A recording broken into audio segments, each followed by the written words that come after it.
If you want to fall asleep tonight, let me lower the world for you. Unplug the bright ideas and big endings. Loosen the shoulders where your thoughts live. Pull the blanket up to your chin and listen with only one ear.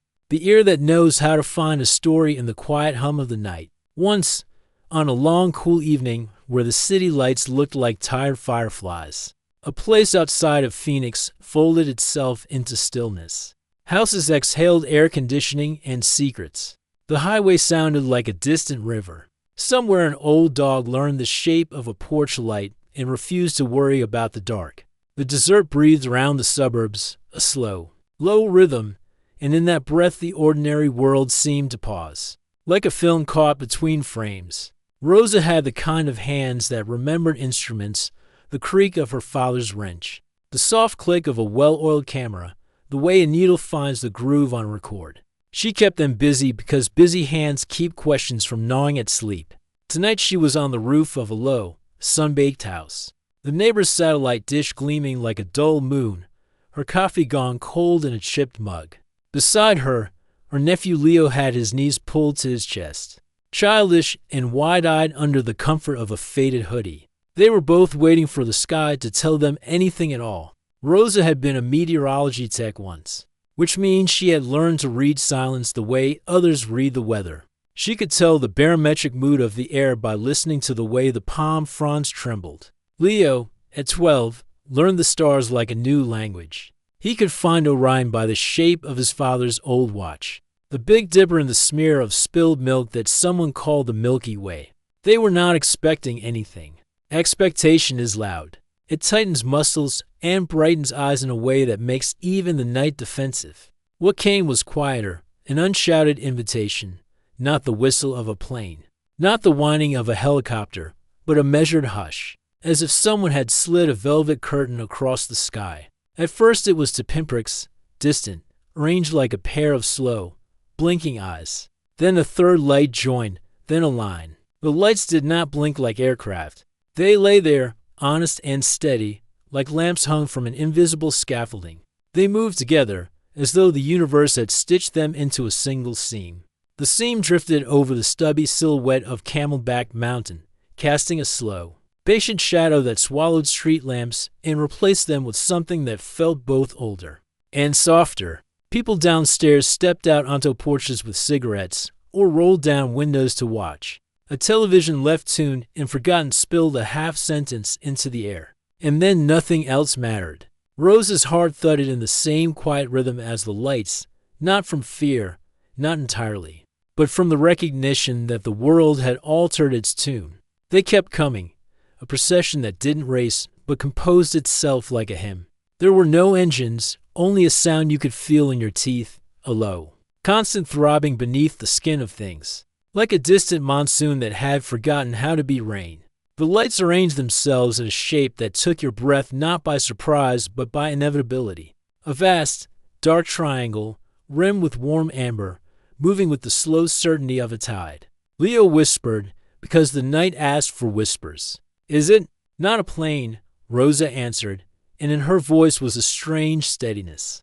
The kind that you have when you describe something to someone who will need to remember it later. She reached out her hand without thinking. The air above the roofs felt the temperature of the ocean. It wasn't hot like the daytime pains. It wasn't cold like a winter midnight. It was something between, a gentle neutral that made skin count its own breaths. From the ground came other sounds, a distant siren. That realized the evening had become a different country and turned itself off. A child laughing in a way that believed whatever came next would be a kind thing. Phones lifted into the sky like little lighthouses, their screens casting faces into bluish pools. But none of those faces held the same quiet attention as the people on Rosa's roof. The lights passed over them as if reading the map of their lives. For a moment, the length of a held breath, the length of a song's single verse. The triangle paused. Nothing dramatic happened, no blast of heat, no beams of searching light. No sudden answers poured down like rain. Instead, the night seemed to fold in upon itself, and the air around the triangle tasted like possibility. The hum moved from something external to something internal, and you could feel it in the pulse at the base of your skull. as if the sky had pressed a fingertip there and asked for attention. Rosa thought about the first thing she'd ever loved, a late-night radio show. That read postcard-sized confessions from lonely folks. The host always spoke in a low voice, coaxing stories out of static until each confession became gentle and small enough to sleep with. Tonight the lights were that voice. They told no words, but their movement wrote a shape against the dome of the heavens that was already a story in the making. Then, as if the world had decided to lean closer, one of the lights winked. Not the random blink of a bulb, but a deliberate, careful pattern. Like a language conjured from geometry. It flashed once, then twice, paused, then thrummed 3 slow pulses. Leo's fingers tightened around Rosa's wrist as if to anchor himself to the ordinary. Rosa knew something that she could not explain. The pattern was not only for them. It bent toward the whole city, toward the sleeping, toward the awake, toward anyone who could quiet their minds and listen. The pattern matched, in some jagged way, the rhythm in her own chest. Inhale, short exhale. Long exhale. Wait. A mirror, a question. You might think, at that moment, that terror would arrive. That the unknown always stamps its brand with fear. But terror is loud. What came instead was an exquisite, trembling curiosity. It felt like standing on the lip of a wide river and knowing for certain that something beautiful, or terrible, or both, was on the other side. The triangle eased itself forward again, and in its wake the usual lights of the city seemed to recover their colors. But the hush had a residue, small, electrical hairs that refused to lie down. People would tell that night differently. Some would say they saw nothing at all. Some would speak of a craft thicker than a hill. Some would swear they heard voices in the electric hum. All of that would be true in its way. Because truth can be a neighborhood of different houses where each one shelters a version of what happened. What we will do here is follow one thread, a woman with hands that remembered instruments, and a boy with a map of stars folded into his hoodie, and the slow wing of light that moved like a thinking thing. We will track the way the event bent small lives into different arcs and how a single night sky can change the geometry of sleep. We will trace hush to answer and wander to a door with no hinges. Rosa's roof was warm beneath her. Leo's breath fogged a little into the night and then dissolved. The lights drifted onward, elegant and implacable. And as they passed the horizon, they left a taste on the tongue, metallic and sweet, like the first note of a song you almost remember. And then, when their trailing edges were almost swallowed by the dark, the triangle paused again, a patient, impossible heartbeat. And in that paused space it let loose the smallest of things, a pinprick of light that shot down toward the city and hovered, not far from where Rosa and Leo sat. It hovered there, blinking in a language that sounded something like the beginning of a memory. And Rosa, who had been good at listening to quiet things her whole life, realized she could understand the pattern the way you understand a lullaby. It had cadence. It had intent. It had patience. It wanted something, not from the city, not from physics, but from them. Leo squeezed Rosa's hand like a child who has discovered a secret under his pillow. Did it? He began, and the air held the rest of the word. Outside, the other lights of Phoenix breathed in and out, unaware of the smaller drama unfolding. The pinprick of light began to shift in a rhythm more complex than Morse, a slow weaving of bright and dim that spelled nothing and everything all at once. Rosa's throat tightened with something she couldn't label. It felt like the moment before a tide reveals what it has carried: shells, letters, small, impossible objects with familiar edges. And then the light blinked twice more, in a quick, deliberate staccato, and the silence of the desert seemed to tilt. The world around them slid an inch closer to an answer, and in that inch, everything changed. If you want the rest, tell me which part you like first. Say the chapter name you wanted to hear, and when you're ready, I'll unfold the next piece. Quiet and slow, like a hand turning down the page of a lullaby. The Sonoran Desert has always been a keeper of secrets. Its vast stretches of sand and rock are like pages in a book written in silence, and only the wind knows how to read them. Cactus spines point skyward like pens that never stop writing, and every night, The stars lay themselves down across the sky in patterns older than cities, older than stories, older than fear. It was in this silence that Rosa often found herself after long days, climbing up the rickety wooden ladder to the roof of her sister's modest stucco house. From up there, she could feel the pulse of Phoenix, not the neon rush of its downtown, but the quieter neighborhoods, where families gathered under porch lights and radios whispered half-forgotten songs. The desert was not just outside the city. It breathed into it, reminding every person that nature's vastness could not be walled out. Leo was always there beside her. 12 years old, too curious for his own good, he loved the roof more than his own bed. His telescope was second-hand, a little scuffed, the kind of thing someone else had given up on. But for him, it was a doorway. He'd spend hours adjusting its cracked knobs, trying to bring the universe into sharper focus. Rosa admired him for that, for seeing possibility where others saw brokenness. Tonight, the desert air had a strange weight to it. The usual chorus of crickets seemed hesitant, like musicians waiting for a conductor who had yet to raise his hand. Even the wind was cautious, brushing past in hesitant sighs instead of its usual lively songs. Rosa felt the shift first. Years of studying weather had made her sensitive to subtle changes. She could almost predict a storm by taste, by the way the air clung to her tongue. But tonight, this was something different. Not storm, not heat, not cold. Something unnameable. "Look, Tia," Leo whispered, pointing past the ridge where Camelback Mountain loomed like a giant asleep. "Do you see that?" At first, Rosa thought it was just Venus, low and stubborn on the horizon. But then another light joined it, and another. They didn't blink like airplanes, and they didn't shift like satellites. They held steady, golden, unhurried, glowing with a warmth that seemed to belong not to technology, but to something far more patient. Rosa's lips parted, though no words escaped. Her mind searched through the catalog of explanations, flares, aircraft, reflections. Yet none of them fit the rhythm of what she saw. These lights weren't falling. They weren't random. They were deliberate. The line grew. 5 lights now, then 7, then 9. They stretched in a perfect arc across the black canvas of the sky, moving in silence, as though the heavens themselves were parting to let something pass through.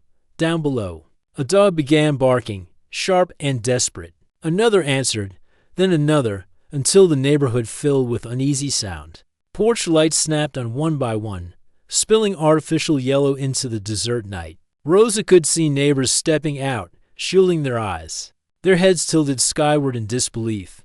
The lights did not care. They floated forward as though carried by the breath of the earth itself, forming the shape of an immense triangle. Rosa could not see its body, only the rim of lights outlining something impossibly large. Blotting out stars as it moved, Leo's hand tightened around hers. His palm was damp with sweat, but his eyes burned with wonder. "It's a huge," he whispered. "Do you think they can see us?" Rosa wanted to reassure him, to tell him this was nothing, just a trick of perspective. But the words caught in her throat. She felt something deeper than fear, not dread, but reverence. The kind you feel in cathedrals, or when standing at the edge of a canyon too wide for the human mind to measure. The craft, if that's what it was, drifted silently, casting a hush over everything. Even the dogs grew quiet, as though some invisible hand had soothed their panic. The air hummed faintly, low enough that Rosa wondered if she was imagining it, or if it was resonating inside her bones instead of outside. Her heart matched its rhythm, and then, without warning, one of the lights broke away. It detached from the triangle like a bead of dew slipping from a spider's web.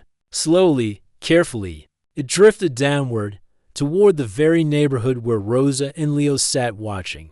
Gasps rose from the porches. Someone shouted to get inside. Another voice cried out a prayer in Spanish. Yet no one moved. They were rooted to the earth, witnesses to something that did not belong to the ordinary. The light slowed as it descended, until it hovered just above the rooftops. Its glow was soft, golden white, casting strange shadows across stucco walls and cactus gardens. Rosa felt its warmth brush across her face, though the night remained cool. And then it pulsed. Once, twice, 3 times. Leo inhaled sharply. "It's trying to talk," Rosa said nothing. She could only stare at the light, her mind spinning. The pulse carried no sound, but it carried intent. It was not random. It was not noise. It was a message, shaped in a language older than words. And as the neighbors watched with wide eyes, as the desert held its breath, as the stars above seemed to pause in their eternal drift, Rosa felt, with every fiber of her being, that this was not the beginning of a sighting. It was the beginning of a conversation. Cliffhanger, hook for part 2. The hovering light shimmered again, its glow intensifying as though waiting for a response. Rosa's pulse quickened. Was it asking them a question? And if so, what would happen if they answered?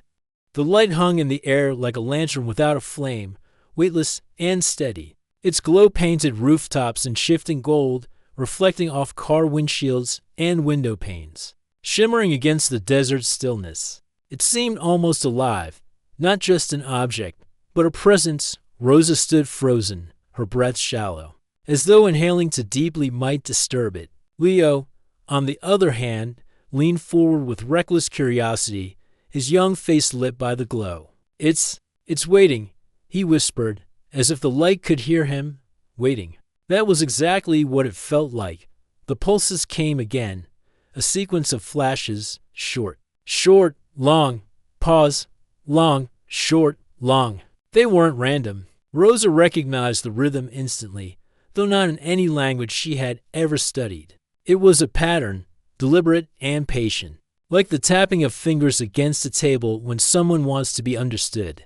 Her chest tightened. It's a code, she murmured, though her voice quavered. Leo tugged her sleeve urgently. Then what do we do? Should we answer? The word made Rosa's stomach lurch. What would it mean to respond to something that might not even belong to this earth?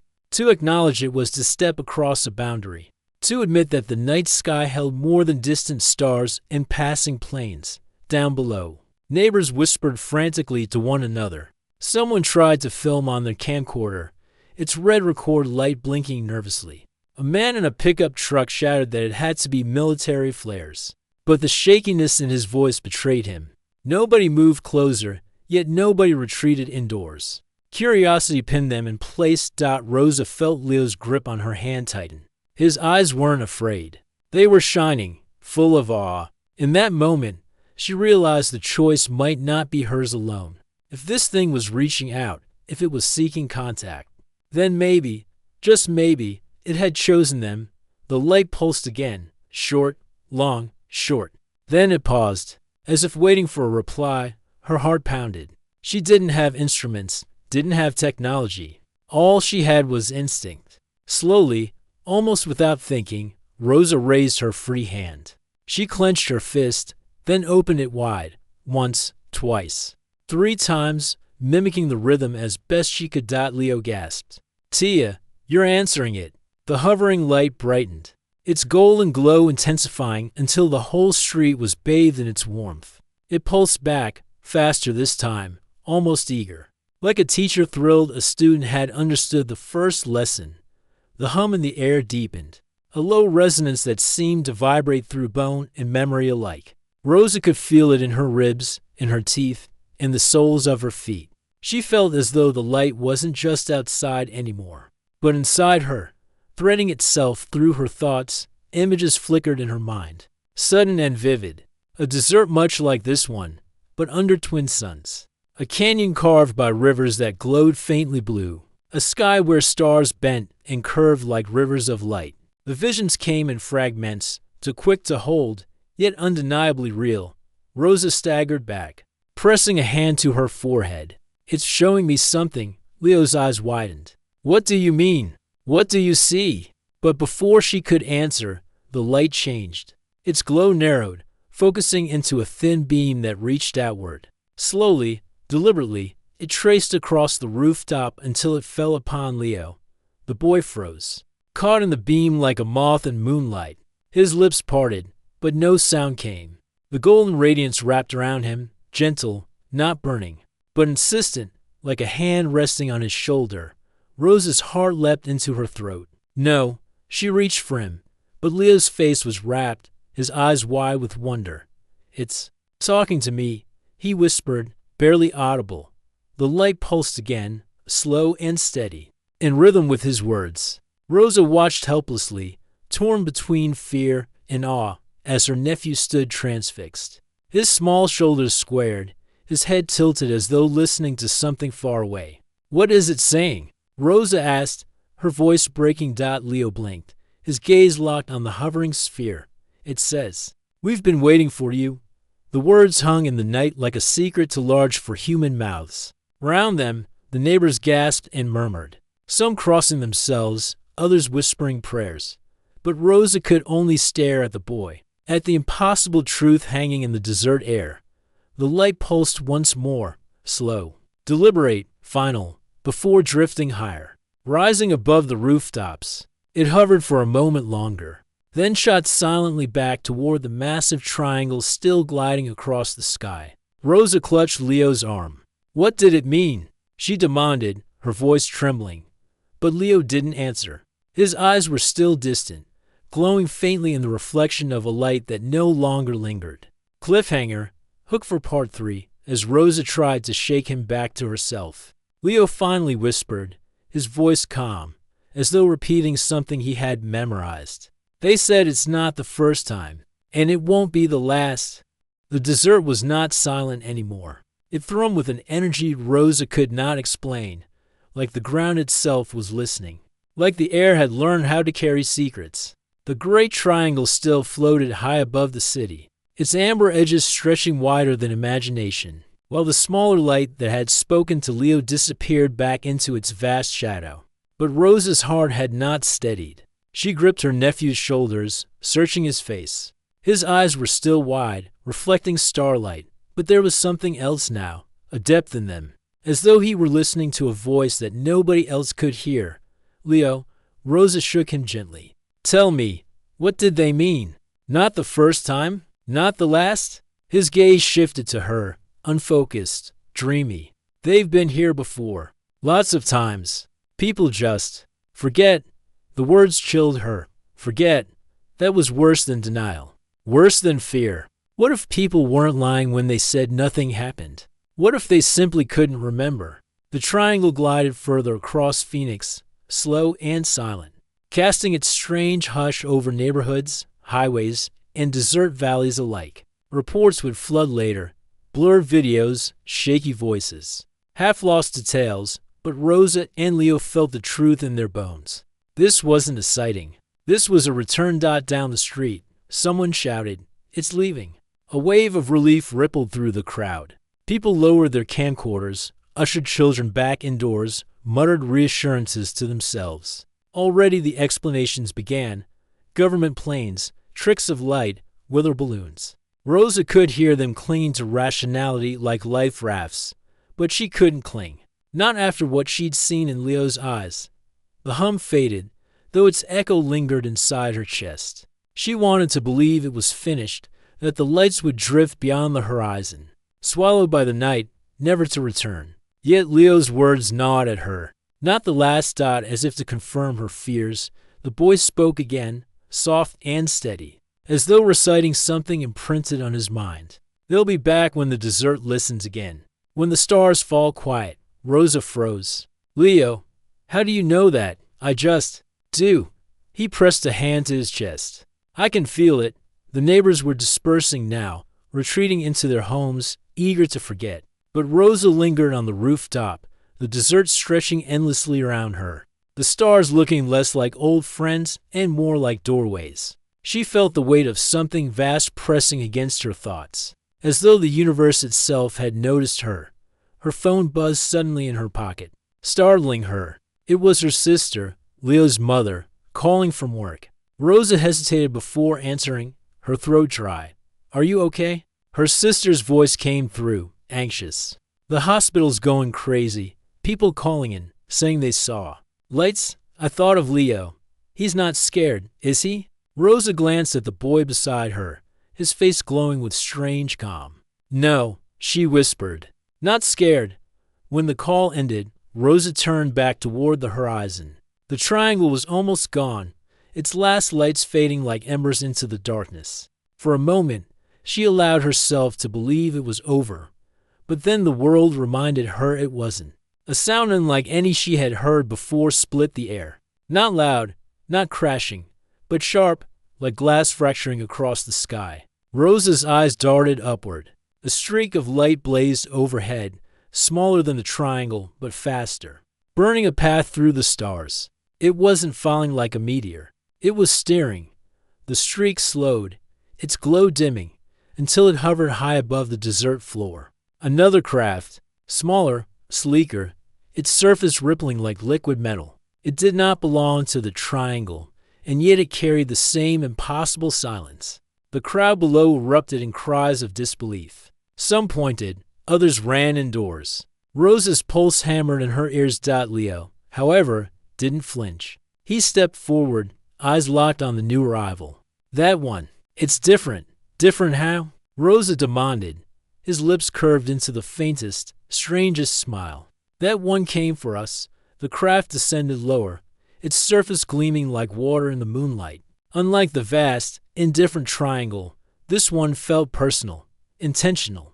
Its glow bathed the desert in soft silver, and Rosa swore she felt it searching for them. Her skin prickled with recognition, though she couldn't explain why. Somehow, she knew. The night wasn't finished. The conversation wasn't over. The desert floor shimmered where the beam touched down, a perfect circle of silver light etched against the sand and scrub. It wasn't harsh like a spotlight. It was soft, almost gentle, an invitation rather than a demand. And yet, Rosa felt her chest tighten as though the night itself had chosen her nephew. And nothing she could say would stop it. Leo didn't hesitate. His small frame leaned toward the glow, his eyes locked on the hovering craft as though it were calling him by name. Rosa gripped his arm. No, she whispered fiercely. We're not going down there. He turned to her slowly, his expression calm, unnervingly calm. Tia, it's okay. They want to show me something. The words sent a chill racing through her. Want to show me? Not take me. Not harm me. Show.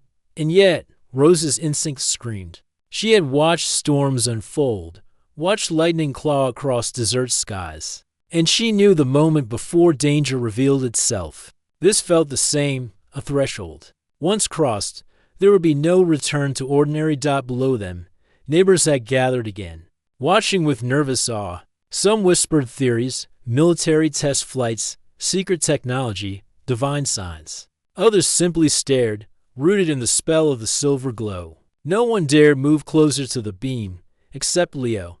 He tugged against her grip, eyes shining. Please, just for a minute. Rosa's throat closed. Every part of her wanted to say no, but the way he looked at her, not afraid, not reckless, but certain, unsettled her more than the craft itself. He wasn't guessing. He knew. The craft pulsed with light, as if echoing his resolve. Rosa glanced at the neighbors. None would intervene. This was between her, Leo, and whatever intelligence lingered above. With trembling fingers, she let go of his arm. Leo slipped from her grasp and climbed down the roof ladder. His steps steady. Rosa scrambled after him, her pulse hammering, unable to let him go alone. Together, they crossed the street, the night air charged like the static before a storm.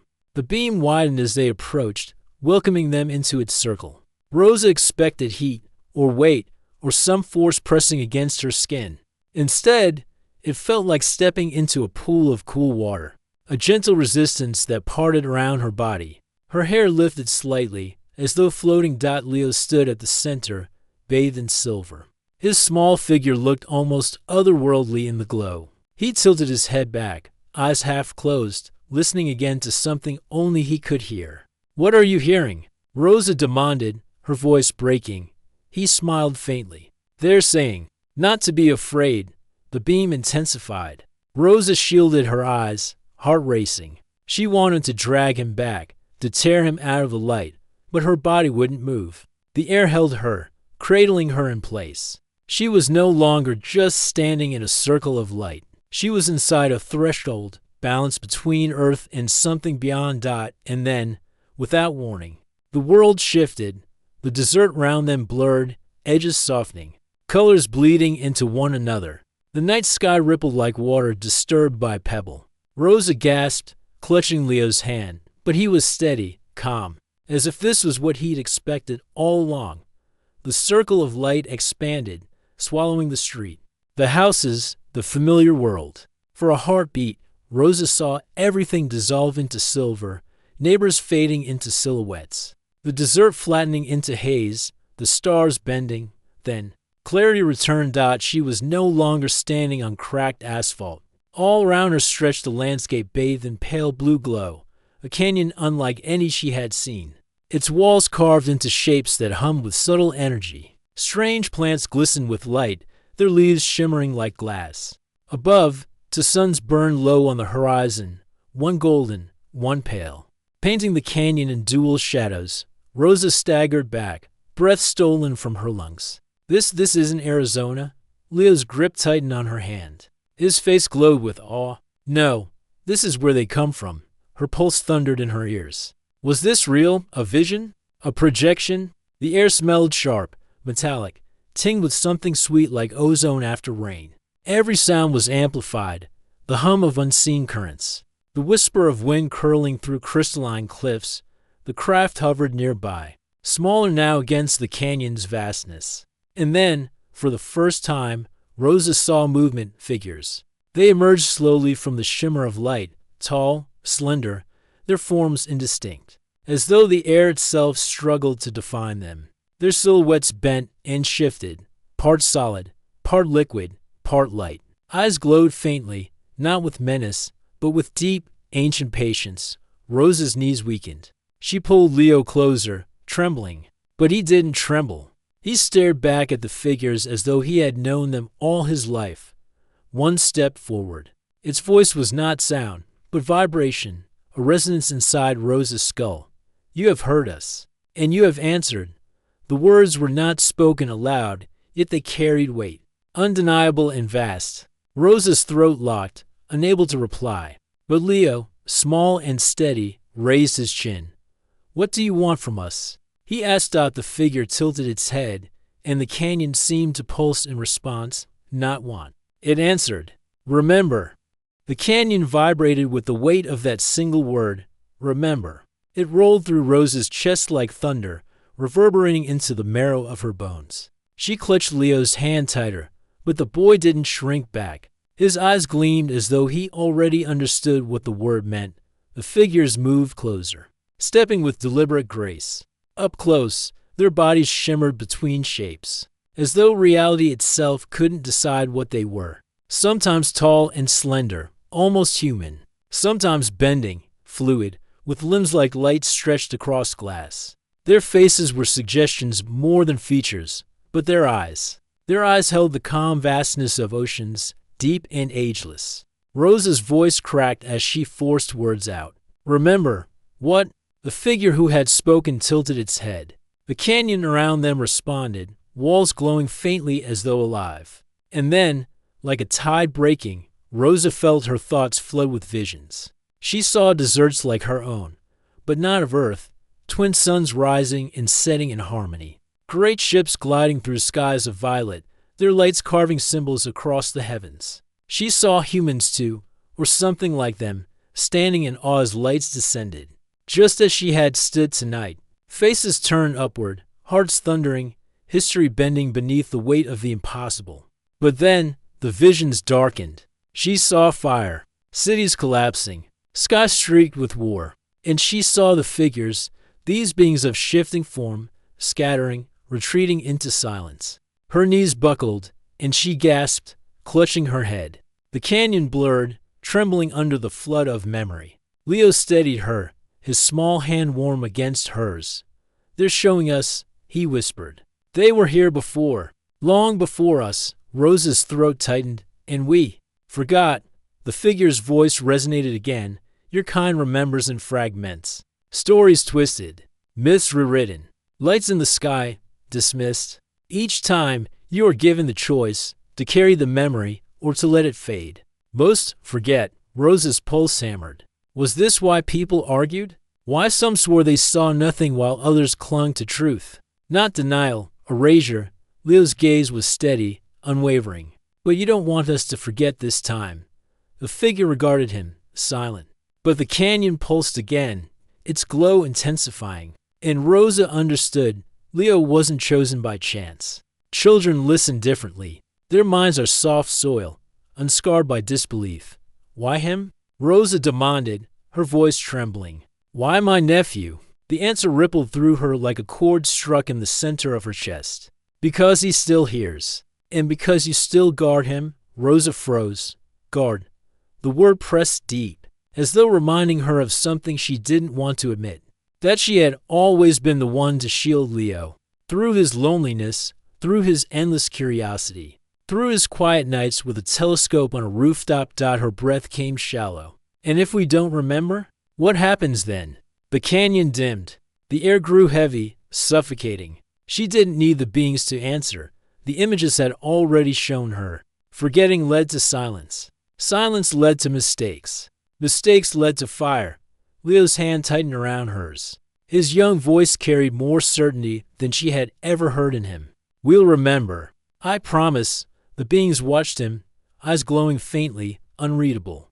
Then one extended its hand, long, shifting, more suggestion than flesh. It hovered just inches from Leo's chest, and in its glow rose a soft, faint patterns appear across the boy's skin.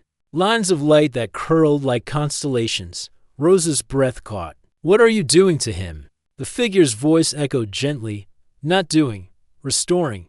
Leo didn't flinch. He stood perfectly still, his eyes closed, as the patterns pulsed brighter, etching themselves deep within him. Rosa reached for him, but the air between them pushed her hand back softly, like water resisting a stone. And then, as suddenly as it had begun, it ended. The light faded. The patterns vanished from Leo's skin, though Rosa swore she could still see their glow beneath the surface, hidden in his veins. Leo opened his eyes, and for the first time that night, Rosa saw fear in them. Not for himself, but for her. They showed me something, he whispered, his voice trembling. Something that hasn't happened yet. Rosa's stomach lurched. What did you see? He looked at her, his face pale in the twin sun's glow. They said the fire's coming back. The ground shuddered beneath their feet, a low vibration that rose into the air and rattled Rosa's ribs. Dust fell from the canyon walls in fine sheets, drifting like sand in an hourglass. The beings didn't move. They simply stood, luminous and still, as though the tremors were nothing more than echoes of memory. But Rosa knew better. This was no memory. This was now. Leo, she whispered, pulling him closer. What did they show you? What fire? The boy's eyes darted skyward. His voice cracked when he spoke. It wasn't fire like we know it. It was a light, burning, falling from the sky. Cities swallowed in seconds. People looking up, just like tonight, thinking it was beautiful before it ended everything. The tremor deepened. A jagged crack split across the canyon floor, glowing faintly as though molten light bled from beneath the earth. Rosa stumbled back, her grip tightening around Leo's shoulders. One of the beings turned its gaze toward her. When it spoke, the words vibrated through the rock, through the air. Through her very bones, the cycle returns. You stand at its edge. Rosa's throat tightened. Then stop it. You've been here before. You've seen this. Why come to us if you won't change it? The being's form flickered, wavering between shapes. For a moment, Rosa thought she saw something in its face, sorrow, maybe even guilt. We are not the fire, it said softly. We only remember it. The words struck like a blade. Rosa felt anger rise hot in her chest. What good were these beings if they only watched, only whispered in riddles, only asked humans to remember while the world burned? Before she could speak, Leo stepped forward, slipping from her grasp. His small figure was bathed in the glow of the fissure beneath them. You showed me for a reason, he said firmly, not just to scare us. There's something we're supposed to do. The canyon quieted, as if listening. Even the tremors stilled. The beings regarded him, their eyes reflecting distant stars. Finally, one answered, to remember is to choose. To act differently, to break what repeats. But every choice carries weight. Are you ready to bear it? Leo didn't hesitate. Yes, Rosa's heart ached at the certainty in his voice. He was only a boy who still dreamed of planets through a telescope, who still asked her impossible questions at bedtime. How could he carry something this heavy? The fissure flared brighter. A column of light erupted skyward, splitting the night. Rosa shielded her eyes, but Leo stared into it unflinching. Within the light, shapes moved, not the beings before them, but vast silhouettes descending from the heavens, their forms jagged and sharp, their presence suffocating. Rosa's stomach lurched. These were not the same as the ones who spoke of memory. These were predators, vast and merciless. Leo's voice was barely a whisper. They're coming back. The canyon filled with a low, mournful hum. The beings stepped closer, their glow brightening as though preparing for something. Rosa's fear snapped into words. Then help us fight them. The lead being turned to her. Its voice was not cruel, not dismissive, but unbearably calm. Fighting only repeats the cycle. What is taken in fire cannot be restored with fire. Another way must be chosen.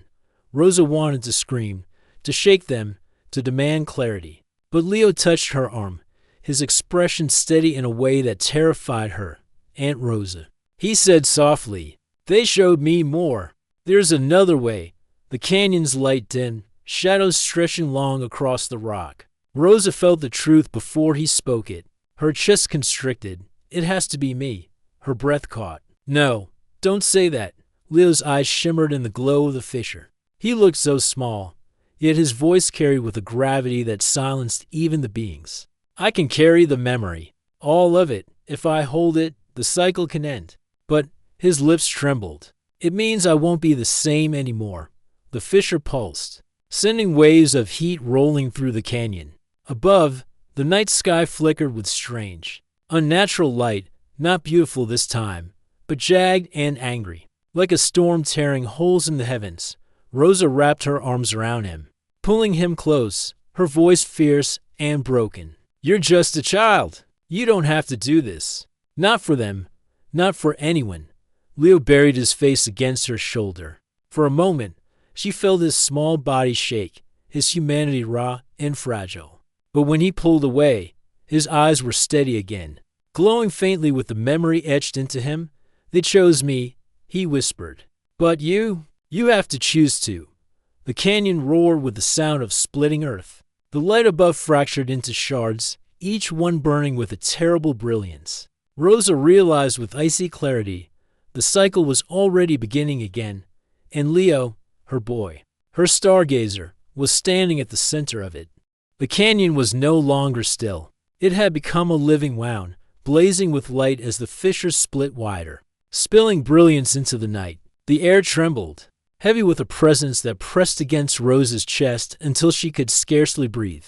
The beings stood in a semicircle, their glowing forms almost drowned out by the eruption of fire and light. Yet their voices reached her, soft and resonant, woven directly into her thoughts. The cycle demands memory. To forget is to fall. To remember is to bear. Leo's small hand gripped hers. His eyes, shimmering with traces of starlight, lifted to meet hers. There was fear in them, yes, but beneath it, a quiet resolve. Aunt Rosa, he whispered, his voice steady despite the quake in his body. We have to decide. Right now. Her throat tightened. No, I have to decide. You're just a child. But even as she said it, she knew it wasn't true. Leo had already seen what lay ahead. He carried the weight of vision she couldn't deny. In his gaze she saw not innocence lost, but purpose uncovered, a thread of destiny pulled tight. The fissure's light surged, spilling upward into the sky. And from within it, Rosa saw the shadows again, vast shapes stirring, sharp and terrible, descending with a hunger that felt older than time. They were not the gentle beings who had come to them. These were destroyers, harbingers of the fire Leo had spoken of. Her pulse thundered. If you carry it alone, what happens to you? Leo's voice broke slightly. I'll still be me, but not all the way. Part of me will belong to the memory. I'll see things no one else can, feel things no one else understands. His small fingers squeezed hers. But it means the fire won't come back. Not the way it did before. Rosa's chest ached. She had lost so much already. Family, time, certainty. Could she bear losing the boy she had promised to protect? The canyon's tremor grew violent, the ground splitting beneath their feet. Dust and sparks filled the air. Rosa staggered, pulling Leo close. The beings' voices rose together, a harmony both sorrowful and beautiful. Choose. To forget is to fall. To remember is to bear. Rose's heart screamed with the cruelty of it. No parent, no guardian, should ever have to let a child shoulder such a burden. And yet, as she looked at Leo, she saw something undeniable. He was ready in a way she wasn't. He had always been ready, stargazing alone on rooftops, asking questions too big for his age, carrying a quiet courage she'd never fully understood. Her tears blurred the canyon light. She cupped his face in her hands. If you carry it, you won't be alone. Do you hear me? You won't. I'll remember to.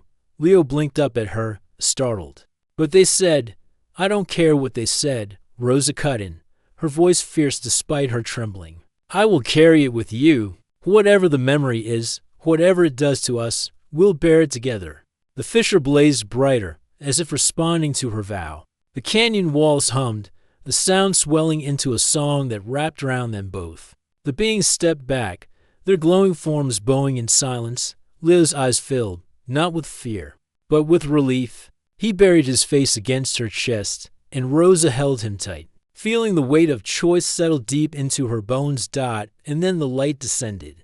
It wasn't fire. It wasn't destruction. It was memory, vast and endless, pouring into them like a tide.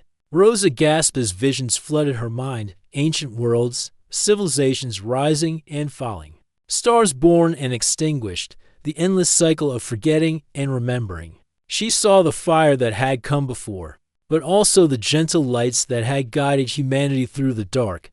She felt it burn. But it did not consume. Instead, it carved, etching patterns of truth across her soul, weaving her and Leo into something more than they had been. Guardians not of power, but of memory. When the light finally receded, the canyon lay silent. The fissure closed with a soft sigh, leaving only faint lines in the rock, like scars on healed skin. The sky above was calm again, the stars steady and unbroken. Rosa staggered, still holding Leo. His eyes glowed faintly, but they were still his, warm, human, filled with wonder. We did it, he whispered, his voice soft and trembling. We'll remember. Rosa pressed her lips to his forehead, her tears falling freely now. Yes, my boy, we will. The beings lingered only a moment longer. One step forward, its voice brushing Rosa's thoughts with the weight of gratitude. The cycle bends, not broken, but bent. You have chosen differently. May others follow. And then, like mist caught in morning sun, they faded. The canyon dimmed to quiet rock and shadow. Rosa and Leo stood alone beneath the stars. The night deceptively ordinary once more. But deep within them both, the memory pulsed like a living flame, a promise never to forget. As Rosa looked up, the phoenix sky glittered as it always had. But she knew, with absolute certainty, it would never be just stars again. It was a map, a warning, a promise. She tightened her arm around Leo, her voice steady, almost a vow. Let them forget if they want, but not us. Never us. And together, beneath the endless desert night, they began the long walk home, carrying the weight of memory and the fragile hope that it might be enough to save the world.